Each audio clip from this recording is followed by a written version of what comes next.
Hello everyone, welcome to channel learn with ease. आज का topic है हमारा एडमिशन ऑफ अ पार्टनर, जिसमें हम सॉल्व करेंगे क्वेश्चन नंबर 79 चैप्टर 4 डी के गोयल की बुक से क्लास 12 अकाउंट्स के लिए। तो दो पार्टनर है ए और बी, प्रॉफिट शेयरिंग रेशियो 3:2 और नया पार्टनर सी उनको ज्वाइन करने वाला है, जिसके लिए ये दोनों पार्टनर अपने शेयर ऑफ प्रॉफिट में से कुछ ना कुछ सेक्रीफाइस करने। नए पार्टनर को अपना शेयर ऑफ गुडविल लेकर आना है, जो कि लेकर आ रहा है 1.5 लाख रुपए, और कैपिटल उसकी प्रोपोर्शनेट होनी चाहिए। किससे? पूरी फर्म की कैपिटल के प्रोपोर्शनेट होनी चाहिए। नए पार्टनर के आने पर एसेट्स को रिवैल्यू किया गया है, लाइबिलिटीज को रिवैल्यू किया गया है, जिससे रिलेटेड आपको इंफॉर्मेशन दी गई है। आपको क्या बनाना है? Revaluation account, partners capital account और बैलेंस शीट। रिकॉन्स्टिट्यूटेड फर्म मतलब जो नई फर्म बन रही है नए पार्टनर के आने के बाद, वो बैलेंस शीट आपको बनानी है। तो पहले से ये फॉर्मेट तैयार रखो इन तीनों के, ताकि हम साथ ही साथ जो भी इंफॉर्मेशन है इसमें फीड करते जाए। तो ऑनलाइन सेशंस अगर आप चाहते हो, क्लास 11 और 12 दोनों के लिए अकाउंट्स के हैं। इंटरेस्टेड स्टूडेंट्स मुझे इस नंबर पर व्हाट्सएप कर सकते हैं अपना नाम और क्लास। ज्यादा से ज्यादा इस इंफॉर्मेशन को अपने ग्रुप्स में, फ्रेंड्स के बीच में शेयर करो, ताकि ज्यादा से ज्यादा लोगों तक इसका बेनिफिट पहुंच सके। तो दो पार्टनर है ए और बी, ओल्ड रेशो हो गई 3:2। अब नए पार्टनर के आने पर उसके शेयर ऑफ प्रॉफिट के लिए इन दोनों ने अपने शेयर ऑफ प्रॉफिट में से कुछ ना कुछ सेक्रीफाइस किया। तो ए ने अपने शेयर ऑफ प्रॉफिट में से सेक्रीफाइस किया है 2/15, जो उसका शेयर ऑफ प्रॉफिट है 3/5, उसमें से इतना उसने फ्रैक्शन सेक्रीफाइस कर दिया। ये निकली हुई है फ्रैक्शन, जितनी वो सेक्रीफाइस कर रहा है नए पार्टनर के आने के बाद। तो ये शेयर ऑफ प्रॉफिट इसका कहाँ जाएगा? सी के पास शिफ्ट हो जाएगा। इसका शेयर ऑफ प्रॉफिट पहले से घट जाएगा। अब बी का देखो, बी का क्या कह रहे हैं? B sacrifices 1/6 of his share. उसका शेयर ऑफ प्रॉफिट जो बनता है 2/5, उसका 1/6 पार्ट। तो उसका 1/6 अब आपको कैलकुलेट करना होगा। 2/5 का 1/6 बनेगा 1/15। तो ये वो फ्रैक्शन है जो वो सेक्रीफाइस करे 1/15। तो इन दोनों ने जो सेक्रीफाइस किया अपना शेयर ऑफ प्रॉफिट, यही दोनों का मिल करके सी का प्रॉफिट बनेगा 2/15 प्लस 1/15, मतलब कि 3/15। इसको आप और भी रिड्यूस करके लिख सकते हो, तो बन जाएगा 1/5। रिड्यूस करने का मतलब एक ही नंबर से इन दोनों नंबर को डिवाइड करो। तो 3 से आप डिवाइड करोगे तो 1 और 5 आ जाएगा, तो 1/5 हो गया। ये आपका सी का शेयर ऑफ प्रॉफिट आ गया। अब आपको गुडविल की एडजस्टमेंट करनी है, तो क्या चाहिए? Sacrificing ratio. तो सेक्रीफाइसिंग रेशियो के लिए आपके पास फ्रैक्शन निकली हुई है, जितना जितना इन दोनों पार्टनर ने अपने शेयर ऑफ प्रॉफिट में से सेक्रीफाइस किया है, सरेंडर किया है।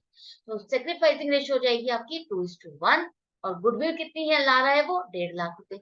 यही दो इंफॉर्मेशन आपको चाहिए गुडविल की एडजस्टमेंट के लिए, जो कि आपके पास आ गई है। बाकी आपको न्यू प्रॉफिट शेयरिंग रेशियो निकालना और फिर उसके बाद उसको कैलकुलेट करना, ऐसा कुछ भी नहीं करना है। ऐसा कुछ क्वेश्चन में कहा भी नहीं है कि आप न्यू प्रॉफिट शेयरिंग रेशियो निकालो। तो अभी आपकी इस क्वेश्चन में जो पूछा गया है उसकी सॉल्यूशन के लिए आपको न्यू प्रॉफिट शेयरिंग रेशियो की कहीं पर भी जरूरत नहीं है, तो आप उसको नहीं निकालो। अब देखो, यहाँ पर आपको सी जो नया पार्टनर है उसकी कैपिटल निकालनी है। उसकी कैपिटल कितनी होगी, कितनी उसको लानी होगी, तो वो प्रोपोर्शनेट होनी चाहिए पूरी फर्म की कैपिटल के बराबर। तो आपको इसको कैलकुलेट कैसे करना है? देखो, सी का शेयर ऑफ प्रॉफिट 1/5 हो रहा है, आपने कैलकुलेट किया। सी की कैपिटल कितनी होगी, उसकी कैलकुलेशन के लिए आपको क्या चाहिए? ए और बी की कैपिटल। ए और बी की कैपिटल कितनी है? अगर सी का शेयर ऑफ प्रॉफिट या सी का कैपिटल कितनी होनी चाहिए? 1/5। शेयर ऑफ प्रॉफिट जितना है उतनी ही उसकी फ्रैक्शन में कैपिटल भी होनी चाहिए, मतलब कि टोटल फर्म की कैपिटल की 1/5 कैपिटल सी की होनी चाहिए। अगर 1/5 कैपिटल सी की होनी चाहिए, तो रिमेनिंग प्रॉफिट और रिमेनिंग कैपिटल कितना होगा? 4/5, जो कि बाकी के दोनों पार्टनर्स का होगा। इन दोनों की कैपिटल मिल करके टोटल फर्म की कैपिटल बनाएंगे, टोटल फर्म की 4/5 पार्ट को बनाएंगे। आई होप समझ गए।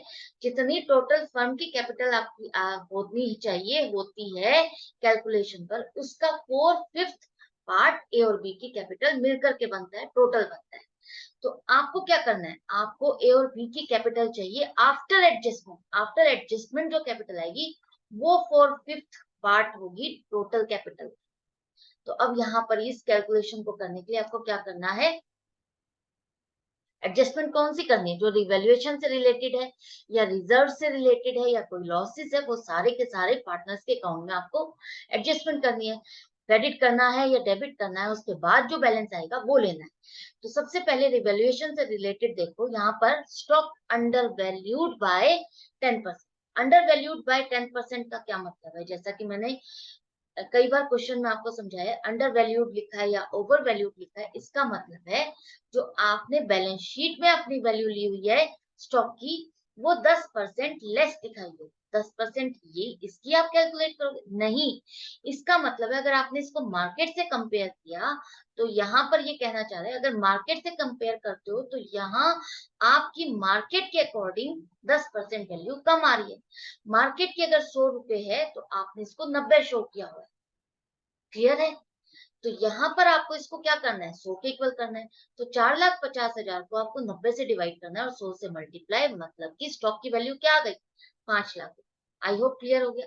अंडर वैल्यूड का मतलब है आप मार्केट के साथ कंपेयर कर रहे हो। मार्केट में अगर आपकी स्टॉक की वैल्यू 100 रुपए आ रही है, तो आप ये कहना चाह रहे हो कि आपने जितना शो किया हुआ है बैलेंस शीट में, वो मार्केट से 10% कम है, अंडर वैल्यूड है। 10% कम है तो इसका मतलब क्या है, 100 की जगह 90 रुपए दिखाया हुआ, तो 90 को आपको 100% करना है। इसका मतलब आपके स्टॉक की वैल्यू जो आपने 90 दिखाई हुई है, वो 100 होने पर आपके स्टॉक की वैल्यू बढ़ जाएगी। इसका मतलब क्या है, जो आपने शो किया हुआ है वो तो मार्केट की 90% है, 90% है, और आज की डेट में इसकी वैल्यू 100% के लिए मतलब है बढ़ गई है। कितनी बढ़ गई, 50,000 रुपए। एसेट की वैल्यू बढ़ना मतलब फायदा, 50,000 रुपए आपका रिवैल्यूएशन अकाउंट में क्रेडिट हो जाएगा। इसी तरह से स्टॉक का जो आपका 50,000 रुपए बढ़ा है, साथ के साथ आप बैलेंस शीट में लिखो 5 लाख रुपए, 4.5 से 5 लाख हो गई है। इसके बाद plant and machinery over valued bye 20%। अब यहाँ पर ओवर वैल्यूड लिखा है, फिर से वही बात आती है कि आपने इसको मार्केट के साथ कंपेयर किया। मार्केट में अगर कोई चीज है 100 रुपए की, तो आपने ओवर वैल्यूड किया हुआ 20%, मतलब कि आपने इसको 120 दिखाया। ये कहना चाह रहा है कि आपने जो प्लांट एंड मशीनरी की वैल्यू दिखाई हुई है आज मार्केट में, उतनी वैल्यू नहीं है। अगर आप मार्केट से कंपेयर करते हो तो ये वैल्यू आपने 20% से ज्यादा दिखाई हुई है मार्केट के अकॉर्डिंग। मार्केट की वैल्यू कितनी है उसको दिखाने के लिए आपको क्या करना होगा, इसको 120 से डिवाइड करना। मार्केट में 100 है तो आपने 120 दिखाया हुआ, तो 120 से डिवाइड करो, 100 से मल्टीप्लाई करो, तो प्लांट एंड मशीनरी 5 लाख रुपए की, आपने 6 लाख रुपए दिखाया हुआ है। तो एसेट की वैल्यू डिक्रीज हो गई, मतलब कि खर्चा हो गया, नुकसान हो गया 1 लाख रुपए। रिवैल्यूएशन अकाउंट में आप डेबिट साइड पर लिखोगे। इसके बाद मार्केट वैल्यू ऑफ इन्वेस्टमेंट, इसको एक बार रुको, मैं आपको बाद में समझाती हूँ। डेटर्स आपके 10,000 रुपए से अनरिकॉर्डेड है। अब कोई एसेट है, डेटर्स है, आपने रिकॉर्ड ही नहीं किए, तो वो आपके लिए क्या है, फायदा हो गया। अनरिकॉर्डेड एसेट है, तो आपको क्या करना है, पहले यहाँ पे प्लांट एंड मशीनरी 5 लाख रुपए लिखो। तो डेटर्स आपकी एसेट है, बढ़ गए, जो आपने रिकॉर्ड नहीं किए थे वो अब आपको पता चले तो आप डेटर्स को रिकॉर्ड कर दोगे, तो एसेट बढ़ गए। 7,50,000 की जगह आप कितने हो गए, 7,60,000 रुपए। तो 7,60,000 रुपए आपको बैलेंस शीट में भी शो करना है, लेकिन इसके साथ वो कह रहा है 5% प्रोविजन बनाना है आपको डेटर्स। अब 5% प्रोविजन बनाना है डेटर्स पे, तो आपको कौन सी वैल्यू लेनी, 7.5 लाख रुपए तो बैलेंस शीट में आ रही है, 10,000 रुपए जो आपने रिकॉर्ड नहीं किए थे, तो टोटल हो गए 7,60,000 रुपए। अब इस पर 5% प्रोविजन करो तो वो आता है 38,000। 38,000 रुपए का आपको अब प्रोविजन करना है। प्रोविजन करना है 38,000, पहले से बढ़ गया। पहले प्रोविजन आपने कितना किया हुआ है, 30,000, अब आपको करना है 38,000। इसका मतलब है अब आपको लगता है कि डेटर से पेमेंट कम आने वाली है, ज्यादा पैसा डूबने का आपको रिस्क है। तो यहाँ पर आप क्या कर रहे हो, अपने एसेट की वैल्यू डिक्रीज कर रहे हो।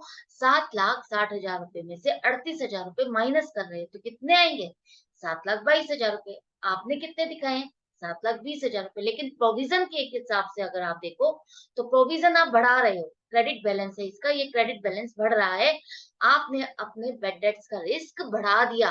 तो यहाँ पर आपका ये खर्चा है, नुकसान है, तो 8,000 रुपए, 8,000 रुपए का डिफरेंस है, तो आप रिवैल्यूएशन में डेबिट साइड पर लिखोगे। आई होप क्लियर हो गया। यहाँ पर देखो, फिर से देखो, आपने प्रोविजन कितना किया हुआ था, 30,000, लेकिन अब आपको लगता है 38,000 रुपए का प्रोविजन करना, 8,000 रुपए प्रोविजन आप बढ़ा रहे हो। इसका मतलब है आपको लगता है कि डेटर से पेमेंट कम आएगी। प्रोविजन ज्यादा करने का मतलब है कि आप एक तरह से इसको बेड डेट्स मान रहे हो, अपने डेटर्स की वैल्यू कम कर रहे हो। तो 8,000 रुपए से ज्यादा का प्रोविजन हो गया, तो 8,000 से आपकी एसेट की वैल्यू भी तो कम हो गई। तो यहाँ पर देखो बैलेंस शीट में अब आप क्या शो करोगे, डेटर 7,60,000 रुपए और 38,000 रुपए का प्रोविजन लेस करके नेट अमाउंट डेटर आएगी 7,22,000। इसके बाद देखो, अब आपका रह गया है यहाँ पर इन्वेस्टमेंट से रिलेटेड फंड। इन्वेस्टमेंट से आपकी कितनी है, 2 लाख रुपए की। इसकी मार्केट वैल्यू कितनी होगी, 2,20,000 रुपए। वैल्यू बढ़ गई, आपको तो फायदा हो गया, 20,000 रुपए से इन्वेस्टमेंट पे आपको प्रॉफिट आ रहा है। तो ये आपका 20,000 का प्रॉफिट है, तो आप 20,000 रुपए तो आप रिवैल्यूएशन में आप क्रेडिट साइड पर लो। अब आप कहोगे ये जो रिजर्व बना हुआ है आपने इससे क्यों नहीं एडजस्ट किया। जो ये रिजर्व बनाया जाता है, ये रिजर्व आप क्यों बनाओगे, इन्वेस्टमेंट पे जो आपको इसका फॉल इन प्राइस होता है, अगर इसका प्राइस आपने जो खरीदा हुआ है उससे घट जाता है, मार्केट वैल्यू जितनी आपने रिकॉर्ड की हुई है उससे घट जाती है, तो आप उसको रिजर्व से एडजस्ट करोगे। उस खर्चे को, उस नुकसान को एडजस्ट करने के लिए आप ये रिजर्व बनाते हो। फायदा हो रहा है तो आपको रिजर्व बनाने की जरूरत ही नहीं है, आप क्यों रिजर्व बनाओ। कोई एसेट है अगर उसकी वैल्यू बढ़ रही है तो उसके लिए तो आपको रिजर्व बनाने की जरूरत ही नहीं है। आप रिजर्व किसके लिए बनाते हो, अपने नुकसान से बचने के लिए, या उस बड़े नुकसान को, उस झटके को बचने के लिए आप रिजर्व क्रिएट करते हो। तो यहाँ पर कोई आपको नुकसान नहीं हो रहा, आपके इन्वेस्टमेंट की वैल्यू बढ़ी है, तो वो रिवैल्यूएशन में आ जाएगी डिफरेंस 20,000 रुपए। और जो ये रिजर्व है ये पार्टनर्स में ओल्ड रेशियो में एज इट इज डिस्ट्रीब्यूट हो जाएगा।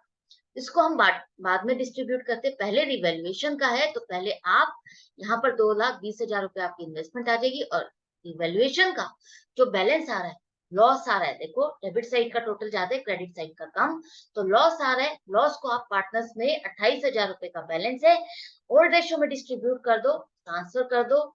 लॉस है तो पार्टनर्स के अकाउंट को आप डेबिट करोगे, और रिवैल्यूएशन अकाउंट आपका क्रेडिट हो जाएगा, बैलेंस नील हो जाएगा इसका। क्लियर है। आपको पार्टनर्स के अकाउंट भी बनाने के लिए कहा है, तो आप ओपनिंग बैलेंसेस लिखो, फॉर्मेट आपने तैयार रखा था। लॉस है तो आप डेबिट साइड पर लिखो। इतना हो गया। अब आ जाओ इस रिजर्व पर। रिजर्व आपके 50,000 रुपए पार्टनर्स के ओल्ड रेशियो में डिस्ट्रीब्यूट किए जाएंगे। रिजर्व क्रेडिट बैलेंस है, प्रॉफिट है, प्रॉफिट है तो पार्टनर्स के अकाउंट में ट्रांसफर कर रहे हो, उनकी रेशियो में तो क्रेडिट किए जाएंगे 30,000 और 20,000। क्लियर है। यहाँ तक आपका ये सारा हो गया, जितनी इंफॉर्मेशन थी हमने सारी करी। लेकिन अब क्या रह गया आपका, गुडविल की एडजस्टमेंट। जो नया पार्टनर लेकर आ रहा है गुडविल, वो आपको एडजस्टमेंट करनी है। तो वो आपने एडजस्टमेंट कहाँ की, ये रही आपकी गुडविल की एडजस्टमेंट के लिए। तो गुडविल आपकी 1.5 लाख रुपए, जिसे आपको सेक्रीफाइसिंग रेशियो में डिस्ट्रीब्यूट करना है।